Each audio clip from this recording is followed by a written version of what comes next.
Hey guys, Adrienne Green here, and today I wanted to speak with you about short-term and long-term rentals in the Chattanooga market because I have been getting a lot of questions about short-term and long-term rentals here. So this is the first of a few videos that I'm going to do to dive into this, and I'm doing this here on Facebook Live first. So if you want to be the first to know, make sure you're following my Facebook page. It's Adrienne Green Realtors, like the Facebook.com part, or if you want to watch them later, make sure you're subscribing to my YouTube channel because after Facebook Live, I put them all on my YouTube channel. And like I said, we're going to talk about short-term and long-term rentals a little bit more. So first, the Chattanooga market has a really strong demand for these two things, and we'll talk through what they both are, what the demand is here, and how they work, okay? So first, short-term rentals. Short-term rentals are when you're having a rental for less than 30 days. And the demand is strong for that here in the Chattanooga market because it is a tourist destination. A couple things that bring people in here are, of course, the things that there are to do, right? The things that make all of the people who live here so happy. We have one of the top 10 aquariums in the nation. We have a creative discovery museum. We have art museums. We have the river. We have award-winning bass fishing in Lake Chickamauga. All of those things to do.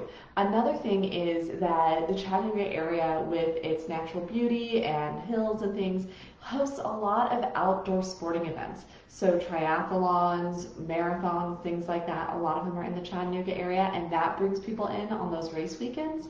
And even one of the Ironman triathlon competitions is held here in the Chattanooga area, as well as one of the half Ironman.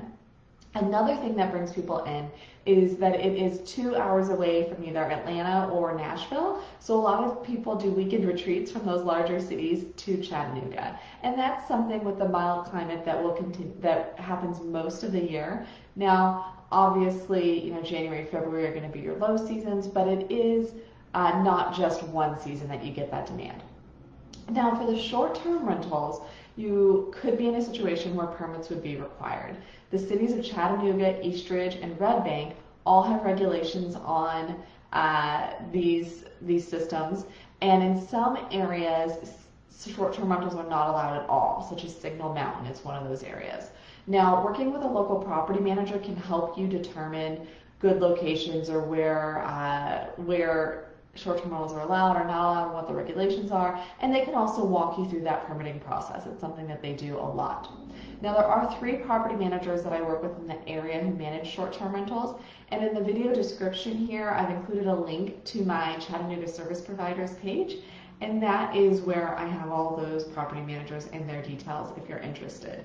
Keep in mind that the fee for short-term rental property management is going to be higher than it is for long-term rental because it's more work. So depending on the situation and the property manager you work with, it can range from 15% to 40% as that management fee there. And I would be happy to do an email introduction between you and any of those property managers as well. Feel free to reach out to me and I am happy to facilitate that.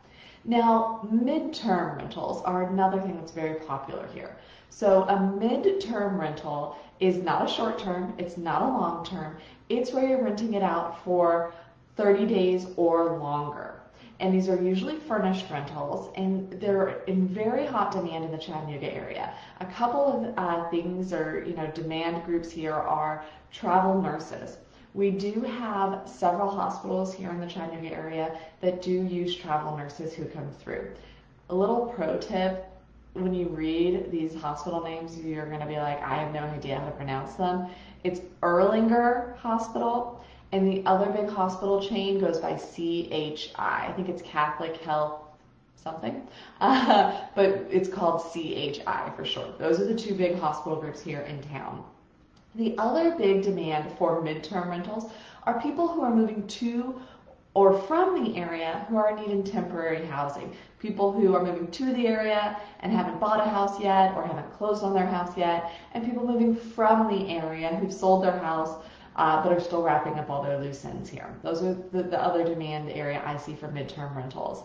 And there's no permits required for short-term rentals. So no permits required for midterm rentals. So a couple of things that people do with the midterm rentals is first, if they want to do a short-term rental, they set it up as a midterm rental while they're going through the permitting process, so they're still getting money in and it's not sitting empty. And then they also, let's say that they don't get that short-term rental permit, they have it as a midterm rental as a plan B. So those are a couple things. And do expect lower property management fees here. It's going to fall in between what you would pay as a long-term rental and what you would pay as a short-term rental.